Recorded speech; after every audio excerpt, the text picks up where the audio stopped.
Hello students, welcome back to my channel. संघर्ष, समाधान और शांति स्थापना BPSE 146, ये हम क्वेश्चन पेपर आज डिस्कस करेंगे। वीडियो ध्यान से देख लेना, पेपर काफ़ी बड़ा होने वाला है। बड़ा इन सेंस कि 100 मार्क्स का है और 3 घंटे का आपको टाइम मिलने वाला है। ठीक है, एक नोट देख लेते हैं। हर खंड में से कम 2 प्रश्नों का चयन करते हुए कोई टोटल 5 प्रश्न आपने करने हैं और हर क्वेश्चन का जो आंसर है वो 400 वर्ड्स में देना है और जो क्वेश्चन है वो आपका 20 नंबर का है। तो फिर अगर 20 नंबर के हिसाब से कोई 5 करने हैं तो हो गया ना 100 मार्क्स का। ठीक है, ये बेसिक सी इन्फॉर्मेशन हो गई। अब बात करते हैं क्वेश्चंस की। कुछ इम्पोर्टेंट क्वेश्चंस तुम्हारे सामने हैं, जिनमें से जो ज़्यादा इम्पोर्टेंट हैं, जिनके आने की संभावना है, उनको लेते हुए सबसे पहला क्वेश्चन हम करेंगे, जो कि है अंतर्राष्ट्रीय विवाद क्या है, उदाहरण सहित विस्तृत व्याख्या कीजिए। ठीक है, तो ये जो क्वेश्चन है ये आपको जो अंतर्राष्ट्रीय संघर्ष भी कह सकते हो इसको। ठीक है, क्योंकि संघर्ष विवाद एक ही बात है। तो इसका अगर हम आंसर लिखना चाहें यहाँ पर, तो आप बताएंगे कि जो अंतर्राष्ट्रीय संघर्ष है या अंतर्राष्ट्रीय विवाद है, उसका मतलब ये होता है कि कोई भी 2 या 2 से अधिक राष्ट्र या राज्य, ठीक है, इनके बीच में अगर किसी भी तरह का एक टकराव होता है, मनमुटाव होता है, ठीक है, और जो राष्ट्र और राज्य हैं इसके साथ साथ जो अंतर्राष्ट्रीय संगठन हैं, ठीक है, जितने भी अंतर्राष्ट्रीय संगठन होते हैं उनके बीच में जो लक्ष्य, ठीक है, किसी भी लक्ष्य के आधार पर या किसी भी मूल्यों के आधार पर, ठीक है, या हितों के आधार पर, मतलब राष्ट्र, राज्य और अंतर्राष्ट्रीय संगठन उनके जो लक्ष्य हैं, उनके जो मूल्य हैं और उनके जो हितों के किसी भी टकराव या मतभेद से या मतभेद को ही हम राष्ट्रीय विवाद बोलते हैं। मतलब राष्ट्रीय विवाद या राष्ट्रीय संघर्ष से उसका तात्पर्य इतना सा होता है। ये जो संघर्ष होते हैं ये क्षेत्र, शक्ति, संसाधन, ठीक है, या फिर वैचारिक मतलब विचारों के आधार पर, वैचारिक वर्चस्व पर जो है एक तरह से दावों से भी उत्पन्न हो जाते हैं कि जो मेरा क्षेत्र अच्छा है या मेरी शक्तियाँ ज़्यादा हैं या वो मेरे जो संसाधन है या मेरे विचार महान है। तो इस तरह के जो एक तरह से दावा किया जाता है ना, राष्ट्र के आधार पर, राज्य या फिर अंतर्राष्ट्रीय जितने भी संगठन हैं, तो इस ऐसी कंडीशन में क्या होता है ना कि फिर वो जो एक विवाद होता है ना वो जन्म ले लेता है कहीं ना कहीं। ठीक है, चलिए अब इसको कुछ एग्जाम्पल के साथ देख लेते हैं। हेडिंग डालेंगे हम अंतर्राष्ट्रीय विवाद के उदाहरण। यहाँ पे उदाहरण बोला नहीं ना, तो पहला उदाहरण आप दे सकते हैं क्षेत्रीय विवाद। ठीक है, क्षेत्र के आधार पर विवाद। इसमें क्या आता है, भौतिक सीमाएं और या फिर जो भूमि के दावे होते हैं, भूमि दावे मतलब भूमि पर अपना अधिकार जमाना, भूमि पर अपना दावा साबित करना। तो भौतिक सीमाएं या फिर भूमि दावों को लेकर देशों के बीच में जो सीधा टकराव होता है उसको क्षेत्रीय विवाद बोलते हैं। एग्जाम्पल के लिए जैसे कश्मीर क्षेत्र को लेकर अगर भारत और पाकिस्तान के बीच जो एक लंबे टाइम से एक जो भू राजनीतिक संघर्ष चला आ रहा है, ठीक है, तो उसको हम क्षेत्रीय विवाद में शामिल करेंगे। सेकंड है संसाधन और जल संघर्ष। देखो, जितने भी महत्वपूर्ण प्राकृतिक संसाधन होते हैं उन पर एक तरह से साझा नियंत्रण को लेकर भी संघर्ष चलता है। जैसे जल संघर्ष हो गया पानी को लेकर, ठीक है, जो कि सीमा पार का एक एग्जांपल ले लेते हैं। जैसे गंगा नदी का जो जल बंटवारे को लेकर भारत और बांग्लादेश, ठीक है, भारत और बांग्लादेश के बीच में जो एक जो विवाद चल रहा है काफ़ी सालों से जो चल रहा है, ठीक है, तो ये जो संसाधन हो गए हमारे जितने भी भौतिक प्राकृतिक संसाधन हैं उन पर और जो जल संघर्ष है उसके बारे में आप बता देंगे। ठीक है, जन संसाधन में प्राकृतिक संसाधन पर जो नियंत्रण होता है और अपना जो एक पहुंच होती है उसके बारे में जो वो संघर्ष आप बताएंगे। दैन थर्ड है वैचारिक और सत्तागत वर्चस्व। जितनी भी राजनीतिक मान्यताओं का प्रसार करने या फिर भू राजनीतिक वर्चस्व को हासिल करने की जो एक प्रतिस्पर्धा होती है उसको वैचारिक और सत्तागत वर्चस्व के अंदर हम रखेंगे। जैसे संयुक्त राज्य अमेरिका और सोवियत संघ के बीच जो शीत युद्ध, ठीक है, तो दोनों क्या है, दोनों वैश्विक शक्तियाँ हैं और दोनों का ही आपस में एक तरह से एक इनडायरेक्ट संघर्ष चलता रहता है, ठीक है। वो आप वैचारिक के माध्यम से भी और राजनीति के माध्यम से भी जो है एक रणनीतिक प्रभाव के लिए, प्रतिस्पर्धा के लिए, वो जो एक आप एग्जांपल दे सकते हैं यूएस का और सोवियत संघ के बीच का जो शीत युद्ध चल रहा है उसके बारे में। देन निजी और आर्थिक विवाद,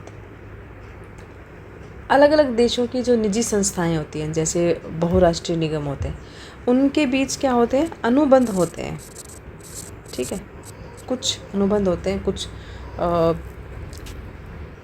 कॉन्ट्रैक्ट्स जो होते हैं, ठीक है, उनके आधार पर क्या होता है कि व्यापार या फिर जितनी भी बौद्धिक संपदा होती है उन चीज़ों के अधिकारों को लेकर जो होने वाले टकराव होते हैं, जिससे अंतर्राष्ट्रीय न्यायाधिकरण के माध्यम से भी हल करने की जो है आवश्यकता हो सकती है, ठीक है।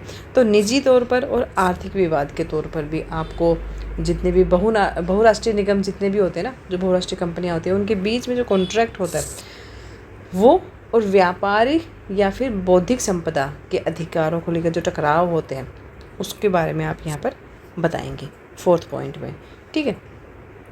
देन हम कंक्लूजन लिख देंगे, ठीक है, हमारा क्वेश्चन कंप्लीट हो जाएगा। नेक्स्ट क्वेश्चन करेंगे हम 3rd वाला, विवाद समाधान में नागरिक समाज की भूमिकाएं और सीमाएं स्पष्ट कीजिए। विवाद समाधान में ना जो नागरिक समाज है, जो कॉमन मैन है, ठीक है, उसकी क्या भूमिका होनी चाहिए और उसकी क्या सीमाएं होनी चाहिए विवाद समाधान में, इसकी भूमिका भी बतानी है आपने नागरिक समाज की, और किस लिमिट तक वो अपना इसमें योगदान दे सकता है विवाद समाधान में, ठीक है। इसका आंसर लिखेंगे हम, इंट्रो में बताएंगे। विवाद समाधान, कॉन्फ्लिक्ट रेजोल्यूशन, और जो न्याय प्रक्रिया होती है ना, न्याय प्रक्रिया, इसमें नागरिक समाज जो होती है वो सरकार और बाजार, एक वर्ड होता है सरकार, एक होता है बाजार, इकोनॉमी, ठीक है, इन दोनों से स्वतंत्र रहकर एक महत्वपूर्ण मध्यस्थ के रूप में, या एक मध्यस्थ और शांति निर्माता की भूमिका अदा करते हैं, ठीक है। न्याय प्रक्रिया में, विवाद समाधान में नागरिक समाज, सरकार और बाजार, इन दोनों से स्वतंत्र रहकर एक महत्वपूर्ण मध्यस्थ और शांति निर्माता की भूमिका निभाता है, ठीक है। अब हम जैसे कि मैं हर आंसर में हेडिंग तो बनाती हूँ, तो इसका अब हेडिंग बनाते जाएंगे और उनके टॉपिक्स वाइज इसको डिस्कस करते हैं। चलिए, विवाद समाधान में नागरिक समाज की भूमिका, ये हमारी हेडिंग हो गई। अब इसकी जो सब हेडिंग्स होने वाली है उनके बारे में कुछ मैंने यहाँ पर पॉइंट्स बना दिए, जिसमें पहला है मध्यस्थता और संवाद, ठीक है। नागरिक समाज समूह जो होता है वो अक्सर एक अलग थलग सा, मतलब एक तीसरे पक्ष के रूप में काम करते हैं। वे हिंसा भड़काने से पहले जो शांति, शिक्षा या स्थानीय स्तर पर बातचीत करने के जो मामले होते हैं ना, उनको सुलझाने में सहायता करते हैं। मतलब एक थर्ड पार्टी के रूप में ये लोग काम करते हैं, और जो कोई भी विवाद है जो ज़्यादा भड़कने से पहले, कोई हिंसा भड़कने से पहले, जो शांति, शिक्षा या फिर जो स्थानीय स्तर पर, मतलब अपने लेवल पर, लोकल लेवल पर भी किसी मामले को सुलझाने की ये कोशिश करते हैं, सहायता करते हैं उसमें। जन सुलह और विश्वास बहाली, संघर्ष के बाद जो शांति प्रक्रिया होती है उसमें जनमानस को शामिल करना और उस चीज़ को ज़मीनी स्तर पर विश्वास बहाली और सामाजिक समरसता, मतलब सोशल कोहेसन का काम करते हैं ये, ठीक है। जन सुलह मतलब जितने भी लोगों के जो मसले होते हैं, जो कॉन्फ्लिक्ट्स होते हैं, उनको सुलझाना, उनको शामिल करना, ठीक है, शांति प्रक्रिया में। और ज़मीनी स्तर पर मतलब हर इंसान को उस विश्वास के लायक बनाना, या फिर उस समाधान के लिए, जिस समाधान की हम यहाँ पर बात कर रहे हैं, उसमें ज़मीनी स्तर पर काम करना, मतलब हर इंसान की पहुँच तक, मतलब हर इंसान तक पहुँचना, ठीक है, एक बिल्कुल ही ग्राउंड लेवल तक काम करने वाली बात यहाँ पर हो रही है। देन अधिकारों की वकालत करना, जैसे एडवोकेसी। समाज से वंचित और जो हाशिए पर खड़े हुए वर्ग होते हैं ना, जो गरीब लोग होते हैं या फिर बिल्कुल ही समाज से पिछड़े लोग होते हैं जिनका कोई सुनवाई नहीं होती कहीं पर भी, तो ऐसे वर्गों को न्याय दिलाना, उनके अधिकारों के प्रति उनको जागरूक करना, और जितनी भी नीतिगत बदलाव होते हैं, सरकार जो नीतियाँ बनाती है ना, तो उन नीतिगत जितने बदलावों में उनकी पैरवी करने के लिए ये संगठन जो हैं वो काफ़ी सक्रिय रहते हैं, सक्रिय तौर पर काम करते हैं। देन वैकल्पिक विवाद समाधान की बात कर लेते हैं। पारंपरिक और अनौपचारिक 2 तरीके होते हैं, ठीक है, जैसे बातचीत के द्वारा, और दूसरा तरीका होता है कि लोक अदालतें, ठीक है। इनके द्वारा भी जो है मतलब जो ये 2 तरीके होते हैं, पारंपरिक और अनौपचारिक, ठीक है, इनको भी प्रोत्साहित करके अदालतों का जो बोझ होता है उसको कम करने में मदद करते हैं। मतलब आप लोग अगर गूगल करेंगे तो आप कि अदालतों में कितने सारे केसेस आते हैं, कितने पेंडिंग पड़े हैं, कितने मतलब प्रोसेस में हैं, तो अगर चेक करोगे तो तुम्हें लगेगा कि पता नहीं कितने ही सदियाँ बीत जाएंगे और वो सारे केस नहीं सॉल्व हो पाएंगे। तो ये जो नागरिक समाज है, ये इस चीज़ को भी इस करने में मदद करता है कि जितने भी विवाद होते हैं जो लोकल लेवल पर ही, उनको, जैसे फॉर एग्जांपल अगर मैं तुम्हें पुराने टाइम की बताऊं तो पंचायतें होती थी, जैसे अभी भी होती हैं, तो जो गांव में जो लोकल लेवल पर, मतलब जो गांव वालों के जो झगड़े होते थे, कुछ भी विवाद होता था, तो पंचायत स्तर तक वो अपना सुलझा लेते थे। तो ये पंचायतें क्या करती थी, वहीं पर ही अपने लेवल पर ही जो है लोगों को न्याय दिला देते थे।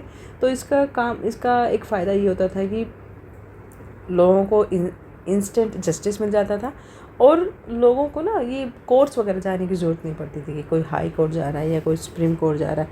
इससे होता क्या था कि जो सुप्रीम कोर्ट या कोर्ट्स हैं उनका काम कम हो जाता था, क्योंकि पंचायत लेवल पर ही वो सारा हो गया, ठीक है। तो वैकल्पिक विवाद समाधान में आप ये बता देंगे।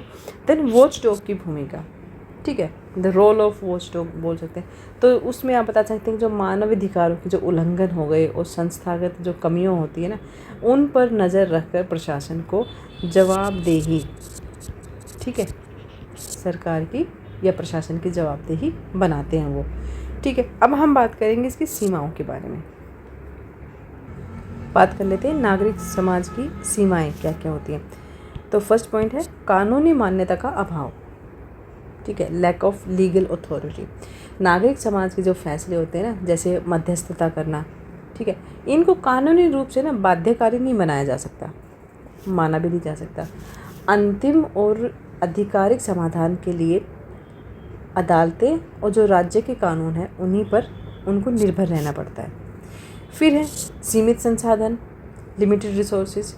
इन संगठनों के पास क्या होता है ना कि सरकारी तंत्र, देखो फॉर एग्जांपल जो सरकारी तंत्र ताराबाना जो होता है ना, उसके पास काफ़ी सारा फंड होता है, उनका इंफ्रास्ट्रक्चर होता है, और ये सारी चीज़ें होती है। तो जो गवर्नमेंट जो तानाबाना है वो अपने संगठनों को काम जो है वो ठीक ठाक तरीके से कर पाते हैं। बट जो ये नागरिक समाज की जो बात हो रही है ना यहाँ पर, इनके पास ना तो कोई बजट होता है, ना कोई मानव संसाधन होते हैं, ठीक है। तो इस वजह से इनका जो प्रभाव होता है ना वो सिर्फ सीमित क्षेत्र तक ही होकर रह जाता है, ठीक है। निहित स्वार्थ या पक्षपातपूर्ण दृष्टिकोण। कई बार क्या होता है ना कि जो बाहरी या फिर व्यक्तिगत प्रभाव के कारण भी जो संगठनों की जो तटस्थता है वो प्रभावित हो जाती है, जिससे संघर्ष समाधान के बजाय और बढ़ जाता है। मतलब कई बार ये होता है ना कि लोग पक्षपातपूर्ण निर्णय लेने लग जाते हैं, या फिर एक होता है कि वो निष्पक्ष निर्णय नहीं हो पाता है। तो कहीं ना कहीं अपने स्वार्थवश या पक्षपातपूर्ण जब एक दृष्टिकोण जब आ जाता है किसी संगठन में, तो वहाँ पर फिर संघर्ष बढ़ता ही है, तो उसमें समाधान नहीं हो पाता। वित्तीय और विनियामक बाधाएं, ठीक है। कई देशों में या फिर विदेशों में जैसे अंशदान अधिनियम होता है, FCRA, ठीक है, ये जो कानून होते हैं ये सरकारी नियमों के कारण इनकी जो कार्य प्रणाली होती है वो प्रभावित होती है, ठीक है। मतलब जो गवर्नमेंट के द्वारा कुछ इस तरह के कानून बना दिए जाते हैं, वित्तीय और जो विनियामक रेगुलेटरी चैलेंजेस होते हैं, तो उसकी वजह से भी ना जो ये जो इनकी कार्यप्रणाली है, जो सीमाएं हैं उनकी नागरिक समाज की, तो काफ़ी हद तक प्रभावित हो जाती है, जिसकी वजह से वो फेयर जस्टिस या फिर निर्णय जो है वो नहीं ले पाते हैं। देन हम कंक्लूज़न लिख देंगे, ठीक है। और कंक्लूज़न में आप अपना थोड़ा थोड़ा इन सारे पॉइंट्स के बारे में आप बता सकते हैं। नेक्स्ट करते हैं शांति निर्माण और विवाद समाधान, ठीक है। ये क्वेश्चन इम्पोर्टेंट बनता है क्योंकि अभी जो रिसेंट जो सिचुएशन चल रही है इंटरनेशनल लेवल पर, जो ईरान और यूएस इज़राइल का जो युद्ध चल रहा है, तो उसको देखते हुए इस क्वेश्चन के आने की संभावना बनती है, ठीक है। तो किस तरह से वो युद्ध रुकना चाहिए, किस तरह से शांति स्थापना होनी चाहिए। तो मुझे लगता है ये इंटरनेशनल सहयोग की जो ज़रूरत अभी है, ठीक है, इस सिचुएशन को देखते हुए, तो वहाँ पर इस क्वेश्चन के आने की संभावना बनती है। शांति निर्माण और विवाद समाधान के लिए अंतर्राष्ट्रीय सहयोग का क्या महत्व है, विस्तार से बताइए। इंट्रोडक्शन बताइए कि शांति निर्माण और विवाद समाधान के लिए अंतर्राष्ट्रीय सहयोग काफ़ी इम्पोर्टेंट होता है, क्योंकि ये जो होते हैं, एक तो वैश्विक स्थिरता, ठीक है, वैश्विक स्थिरता मतलब विश्व के आधार पर एक स्थिरता आए, आर्थिक विकास और मानवाधिकार, ठीक है, की रक्षा का आधार है। कोई भी राष्ट्र अपने दम पर समकालीन हो गया या फिर जो जटिल संघर्ष होते हैं, जैसे सीमा विवाद या गृह युद्ध हो गए, उनको नहीं सुलझा सकता। मतलब कोई भी राष्ट्र जो अकेले अपने दम पर ये जो बड़े बड़े गृह युद्ध हो गए या फिर सीमा विवाद हो गए, ठीक है, उनको अब अकेले दम पर नहीं सुलझा सकता। तो उसके लिए उसको अंतर्राष्ट्रीय सहयोग की ज़रूरत पड़ती है, ठीक है। अब एक एक पॉइंट कर लेते हैं हम यहाँ पे। तो जो भूमिका की बात कर लेते हैं यहाँ पर, अंतर्राष्ट्रीय सहयोग के जो प्रमुख पहलू हैं, ठीक है, उसके बारे में बात करेंगे। पहला पॉइंट है विवादों का शांतिपूर्ण समाधान करना। जितने भी अंतर्राष्ट्रीय संगठन होते हैं उनके बीच में कुछ संधियाँ होती हैं, ठीक है, जैसे संयुक्त राष्ट्र चार्टर के बारे में आपने पढ़ा होगा। युद्ध और हिंसा को रोकने के लिए वार्ता भी होती है, देखा होगा ना, लोग मिलते हैं आपस में। अभी कुछ टाइम पहले ईरान के जो रिप्रेजेंटेटिव थे वो और जो यूएस के बीच में एक संधि हुई थी, ठीक है, वो उस युद्ध को रोकने के लिए। तो इस तरह की वार्ता होती है, मध्यस्थता होती है, और अंतर्राष्ट्रीय न्यायालय, इंटरनेशनल या कोर्ट ऑफ जस्टिस, ये जो होते हैं ये एक तरह से कानूनी सुरक्षा प्रदान करते हैं, ठीक है। तो विवादों का शांतिपूर्ण समाधान, एक पॉइंट ये हो जाएगा। सेकंड पॉइंट है संघर्षों के मूल कारणों का निदान करना। संघर्षों के मूल कारण क्या हो सकते हैं? गरीबी, है ना, असमानता और अन्याय। ये जो मुद्दे होते हैं ना, ये मुद्दे होते हैं जो संघर्षों को जन्म देते हैं। वैश्विक सहयोग मतलब अंतर्राष्ट्रीय सहयोग जो है वो इन आर्थिक और सामाजिक समस्याओं को दूर करके एक तरह से स्थायी शांति की नींव रखता है, ठीक है। तो बेसिकली जो संघर्षों के मूल कारण हैं उनका पता होना चाहिए, उसके बारे में लिखना, और उनके निदान के बारे में लिखना। निदान के बारे में लिखोगे तो अंतर्राष्ट्रीय सहयोग का वो आपके सामने एक रियल आंसर आ जाएगा यहाँ पे। देन शांति सेना की तैनाती। संयुक्त राष्ट्र शांति रक्षक बल, ये ऐसी बहुपक्षीय संस्थाएं होती हैं जो क्षेत्रों में युद्ध विराम सुनिश्चित करती हैं, जिससे होता क्या, जो स्थानीय आबादी होती है ना, उसको एक मानवीय सहायता प्रदान की जा सके, ठीक है, मतलब लोगों की सुरक्षा की जा सके। क्षमता निर्माण और संस्थागत सुधार। युद्धग्रस्त जितने भी देश होते हैं वहाँ पर स्वतंत्र न्यायपालिका और स्थिर चुनावी प्रक्रिया एंड मानवाधिकार आयोगों के निर्माण में अंतर्राष्ट्रीय संस्थाएं और तकनीकी और आर्थिक सहायता प्रदान करते हैं, ठीक है। अब अगर बात करना चाहें आप इंडिया के बारे में, तो इंडिया के बारे में आप लिख सकते हैं कि भारत हमेशा से ही वैश्विक शांति का समर्थक रहा है और भारत ने संयुक्त राष्ट्र शांति रक्षा अभियानों में दुनिया के सबसे बड़े जो सैन्य योगदानकर्ताओं में से एक के रूप में हमेशा एक महत्वपूर्ण भूमिका निभाई है। कूटनीतिक बातचीत हो गई और अपनी सॉफ्ट पावर। ठीक है, इसके ज़रिए भारत दुनिया भर के कई संघर्षों के समाधान में एक तरह से सक्रिय रूप से सहायता करता है। ठीक है, फिर कंक्लूजन में करके आंसर ख़त्म कर देना अपना। नेक्स्ट जो क्वेश्चन है आपके सामने, ये 200 वर्ड्स में लिखना है आपको। अच्छा, इसमें जो पहला वाला क्वेश्चन है ये हम ऑलरेडी ऊपर कर चुके हैं, संसाधनों पर विवाद। ठीक है, जिसमें प्राकृतिक संसाधनों की बात हुई थी ना, प्राकृतिक संसाधन और जल संघर्ष, ये हम ऑलरेडी कर चुके हैं, तो इसको मैं छोड़ देती हूँ। बाकी हम करते हैं धार्मिक विवाद। धार्मिक विवाद पर भी आपके सामने क्वेश्चन आ सकता है, क्योंकि काफ़ी टाइम से कुछ इस तरह की चीज़ें हो रही है देश में, तो हो सकता है ये क्वेश्चन आ जाए। तो धार्मिक विवाद क्या होता है? जो रिलीजियस कंट्रोवर्सीज होती हैं, ये वो कंडीशन होती है जहाँ अलग अलग धार्मिक मान्यताओं वाले और आस्थाओं वाले सिद्धांतों के बीच में क्या हो जाता है, मतभेद होने लगते हैं। ये मतभेद जो है व्यक्तिगत बहस से लेकर बड़े बड़े सामाजिक और राजनीतिक संघर्षों तक का रूप ले लेते हैं। अक्सर लोग क्या होते हैं ना कि अपनी अपनी मान्यताओं को या अपने अपने धर्म को सर्वश्रेष्ठ मानते हैं, और जब दूसरे विचारों के साथ टकराव होता है तो ये विवाद की स्थिति यहाँ पर पैदा हो जाती है। अब एक एक पॉइंट को अगर हम लें कि इसके मेन पहलू कौन कौन से थे, तो जैसे मान्यताओं में अंतर आप लिख सकते हैं। मान्यताओं में अंतर, एक पॉइंट आप ये बना सकते हैं। मान्यताओं में अंतर कैसे? जैसे हर धर्म की ना अपनी धार्मिक पुस्तकें होती है, अपने धार्मिक नियम होते हैं, परंपराएं होती हैं। तो जब अलग अलग धर्मों के लोग एक साथ रहते हैं तो विचारों के असंतुलन के कारण जो है कभी कभी विवाद हो जाते हैं। ठीक है, सेकंड पॉइंट आप लिख सकते हैं इतिहास और स्थल। अब इससे क्या मतलब हुआ, कई बार क्या होता है ना, जो ऐतिहासिक घटनाएं होती हैं या जो प्राचीन धार्मिक स्थल होते हैं उन पर ना लोगों अपना स्वामित्व और इतिहास की जो व्याख्या को लेकर भी विवाद हो जाते हैं, मतलब अपना अधिकार जमाने लगते हैं। देन थर्ड पॉइंट आप लिखेंगे कट्टरता और भावनाएं।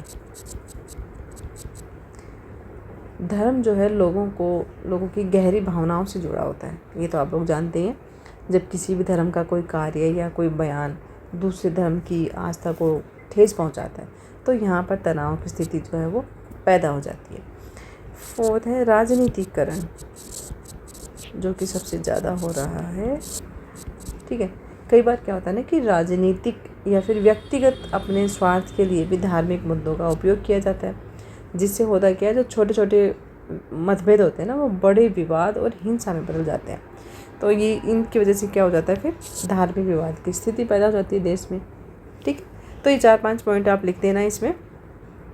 उसके बाद हम बात करेंगे 7th क्वेश्चन की, संयुक्त राष्ट्र शांति रक्षा अभियानों की व्याख्या कीजिए। तो इंट्रोडक्शन लिख लेते हैं कि संयुक्त राष्ट्र शांति रक्षा अभियान, ठीक है, UN पीस कीपिंग ऑपरेशन, अंतर्राष्ट्रीय स्तर पर क्या करते हैं, शांति और सुरक्षा बनाए रखने का क्या है, ये एक माध्यम है। ठीक है, यहाँ तक समझ आ गया। ये क्या करते हैं, ये एक गठबंधन है किनका, सैन्य, पुलिस और नागरिक कर्मियों का एक वैश्विक संगठन है ये, जो युद्धग्रस्त देशों को संघर्ष से, मतलब उन देशों में जहाँ युद्ध हो रहे हैं, संघर्ष हो रहा है, उससे उभरने में और शांति स्थापित करने में सहायता करते हैं। ठीक है, अब इन अभियानों की जो मुख्य विशेषताएं होती हैं उसकी बात कर लेते हैं। पहला है ब्लू हेलमेट। ठीक है, संयुक्त राष्ट्र के शांति सैनिकों को उनके विशिष्ट डिफरेंट, मतलब नीले हेलमेट या ब्लू हेलमेट के कारण जो है, या फिर उनकी टोपी के कारण, टोपी कैप, इसके कारण इनको ना ब्लू हेलमेट भी कहा जाता है। ठीक है, शांति सैनिकों की बात हो रही है यहाँ पर। सेकंड है मूल सिद्धांत। ये मिशन जो होता है ना, ये 3 प्रमुख सिद्धांतों पर काम करता है। ये संघर्षरत पक्षों की सहमति, पूर्ण निष्पक्षता और आत्मरक्षा के अलावा बल प्रयोग नहीं करना, इन चीज़ों पर इनके मूल सिद्धांत होते हैं। इन सिद्धांतों को ये मानते हैं। कार्य और उद्देश्य, इनका जो प्राथमिक कार्य होता है ना, वो नागरिकों की रक्षा करना होता है, युद्ध विराम लगाना होता है, ठीक है, युद्ध विराम को लागू करना है, और चुनाव प्रक्रिया का समर्थन करना होता है, मानव अधिकारों को बढ़ावा देना और कानून का शासन स्थापित करने में ये मदद करते हैं। ठीक है यहाँ तक। अब बात करते हैं, एक हेडिंग लिखते हैं। नेक्स्ट है बल प्रयोग ना करना। इन बलों को केवल आत्मरक्षा, सेल्फ डिफेंस और अपने मैंडेट मतलब अपना जो जनादेश होता है, ठीक है, उसी की रक्षा के लिए हथियार उठाने की अनुमति होती है। उसके अलावा ये किसी भी तरह का बल प्रयोग नहीं कर सकते। शांति और सुरक्षा की बात कर लेते हैं। युद्ध विराम का अनुपालन सुनिश्चित करना और विवादित सीमाओं की निगरानी करना, ठीक है, इतना सा ही आपने लिख देना। देन नागरिकों की सुरक्षा। नागरिकों की सुरक्षा, जो संघर्ष क्षेत्रों में जो लोग फंसे होते हैं, वो क्षेत्र जहाँ पर कि कोई संघर्ष चल रहा होता है किसी दो देशों के बीच में या युद्ध चल रहा होता है, तो वहाँ पर जो आम नागरिक फंसे होते हैं उनको हिंसा से बचाना, ठीक है, उसको बोलते हैं नागरिकों की सुरक्षा। देन राजनीतिक और प्रशासनिक सहयोग। संघर्ष के बाद जब युद्ध खत्म हो जाता है ना, जब कहीं भी युद्ध चल रहा होता है, तो उस युद्ध के बाद जो लोकतांत्रिक चुनाव करवाना और नई सरकार के प्रशासनिक ढांचे के निर्माण में सहायता करना, ठीक है। देन कंक्लूजन में हम लिख देंगे कि शांति स्थापना बनाम शांति निर्माण जो होता है, ये एक शांति स्थापना का उद्देश्य होता है संघर्ष को रोकना और अल्पकालिक मतलब छोटे टाइम के लिए, थोड़े समय के लिए शांति बनाए रखना। वहीं जो शांति निर्माण है, ठीक है, शांति निर्माण और पीस बिल्डिंग का उद्देश्य होता है कि संघर्ष के जो मूल कारण होते हैं उन्हीं को ख़त्म कर देना और ख़त्म करने के बाद दीर्घकालीन शांति और विकास की नींव रखना, ठीक है। तो ये हम कंक्लूजन में लिख देंगे। लास्ट क्वेश्चन हमारा जो लास्ट वाला ही है कि प्रकृति बनाम पालन पोषण संबंधी बहस का परीक्षण कीजिए। सो प्रकृति बनाम पालन पोषण, ठीक है, ये क्वेश्चन हम बात कर रहे हैं। एक बहस है, ये इस बात के बारे में इस बात की पड़ताल करती है, एनालाइज करती है कि जो मानव व्यवहार होता है और व्यक्तित्व बुद्धिमत्ता मुख्य रूप से प्रकृति या पालन पोषण और संस्कृति जैसे पर्यावरणीय प्रभाव मतलब पालन पोषण के द्वारा संचालित होते हैं या नहीं होते, ठीक है। दोबारा बोलती हूँ कि प्रकृति बनाम पालन पोषण की जो बहस है वो इस बात की पड़ताल करती है कि मानव व्यवहार और व्यक्तित्व, ठीक है, व्यक्तित्व और बुद्धिमत्ता ये मुख्य रूप से प्रकृति, ठीक है, प्रकृति या फिर पालन पोषण और संस्कृति जैसे पर्यावरणीय प्रभाव जो होते हैं ना, इनके द्वारा संचालित होते हैं या नहीं, ये इस चीज़ का पड़ताल करती है, मतलब एग्जामिन करती है। ये बहस है, इस बहस के बारे में बात हो रही है। आधुनिक विज्ञान जो है, मॉडर्न साइंस जो है, वो ये कहता है कि लक्षण जो है ना, इन दोनों के बीच जटिल अंतःक्रिया का परिणाम है, न कि किसी कारक के अकेले कार्य करने का, ठीक है। अब बहस के दो पहलू हो सकते हैं, ठीक है, बहस के दो पहलू होते हैं। पहला है प्रकृति। प्रकृति क्या थी? ये वो दृष्टिकोण मानता है कि जो मानवीय लक्षण होते हैं वो जन्मजात होते हैं, है ना, आनुवंशिक के द्वारा निर्धारित होते हैं। प्लेटो और जो डिस्कोर्टिस हैं, ये इन दार्शनिकों के साथ साथ क्या था, आधुनिक विकासवादी मनोवैज्ञानिकों का भी ये मानना था कि हमारा डीएनए जो है ना, हमारा जो डीएनए वो आँखों के रंग से लेकर हमारी बुद्धि, हमारी पर्सनैलिटी और जो साइकोलॉजिकल जो डिसऑर्डर्स होते हैं उनकी प्रवृत्ति तक हर चीज़ के लिए एक जैविक खाका जो है वो तैयार कर देता है। डीएनए सब कुछ बता देता है ना। फिर सेकंड पॉइंट था पालन पोषण। पालन पोषण ये वाला पक्ष मानता है कि जन्म के साथ मानव मन काफ़ी हद तक एक कोरा कागज़ होता है, कुछ भी नहीं पता होता उसको, जिसका अर्थ ये होता है कि ज्ञान और व्यवहार पूरी तरह से हमारे वातावरण के द्वारा आकार लेते हैं। मतलब जब बच्चा पैदा होता है ना, पालन पोषण खेमे के जो लोग हैं ना, वो ये मानते हैं कि जो बच्चा पैदा होता है ना, या फिर जब हम पैदा होते हैं तो हम जो भी सीखते हैं वो वातावरण, जो हमारे आजू बाजू का जो वातावरण है ना, उसी से हमारी बुद्धि बनती है, हमारा व्यवहार बनता है, हमारा कैरेक्टर बनता है। तो जॉन लॉक और जो 20वीं सदी में जो व्यवहारवादी थे, उन विचारकों का भी ये तर्क था कि सामाजिक संबंध, शिक्षा और जीवन के अनुभव ये निर्धारित करते हैं कि हम क्या बनते हैं। ओके, अब ये दोनों परस्पर कैसे काम करते हैं उसके बारे में बात कर लेते हैं। तो पहला पॉइंट हमारा होगा जीन पर्यावरण अंतःक्रिया। किसी व्यक्ति में या किसी विशेष लक्षण के लिए आनुवंशिक प्रवृत्ति हो सकती है। मतलब कुछ, जैसे कोई फैमिली है, उसमें किसी को एक बीमारी हो गई, मान लो डायबिटीज़ हो गई, तो डायबिटीज़ को क्या बोलते हैं, ये एक आनुवंशिक बीमारी है। मतलब परिवार में सबको होगी वो, ठीक है, आनुवंशिक, वंशानुगत बीमारियां जिसको बोलते हैं ना।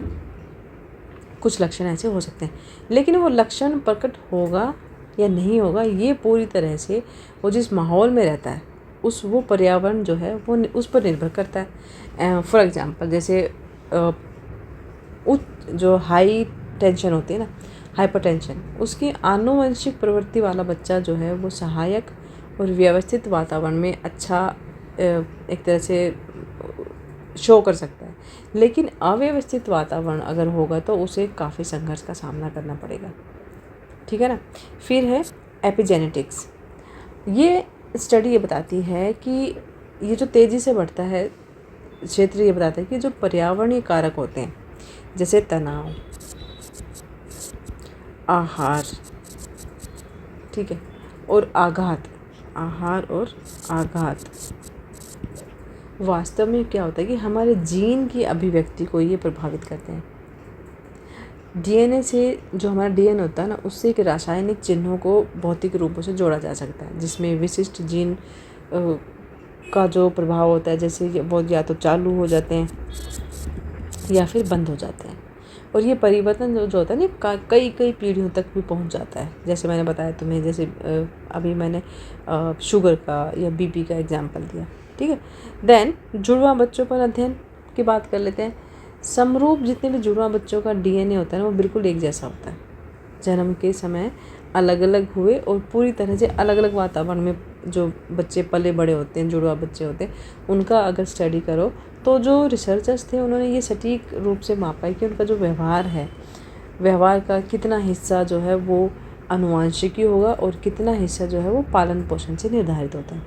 तो निष्कर्ष जो है ना, वो बार बार यही निकलता है कि शारीरिक विशेषताएं या कुछ मूलभूत अभिव्यक्ति के जो लक्षण होते हैं वो ज़्यादातर आनुवंशिक ही होते हैं।